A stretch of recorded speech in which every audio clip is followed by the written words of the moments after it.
আসসালামু আলাইকুম, স্বাগতম সবাইকে। আজকে আমি তৈরি করে দেখাবো শর্ট ক্লাস কিসা। চলুন তাহলে দেখে নিন কিভাবে এই রান্নাটা করা হয়। এখানে আমি 4 কাপ দুধ জাল দিয়ে 2 কাপ করে ঠান্ডা করে নিয়েছি। দুধটা আপনারা ঠান্ডা করে নেবেন। এখন আমি 4 টেবিল চামচ ময়দা মিডিয়াম হিটে 3 থেকে 4 মিনিট ভেজে নেব। ময়দাটা সামান্য ভেজে নেব, কালার চেঞ্জ হবে না। এবার আমি দুধের সাথে প্রথমে 2টি দারুচিনি ও 2টি এলাচ ও 2 চা চামচ ঘি দিয়ে একটু নাড়াচাড়া করে নেব।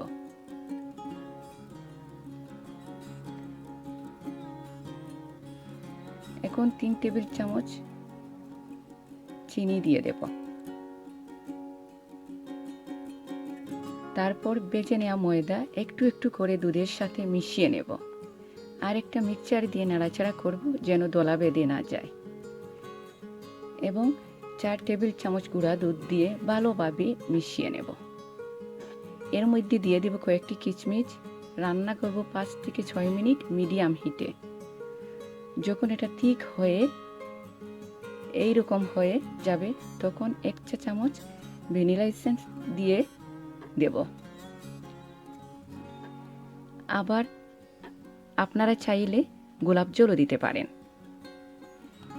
এবার একটু নাড়াচাড়া করে নামিয়ে নেব।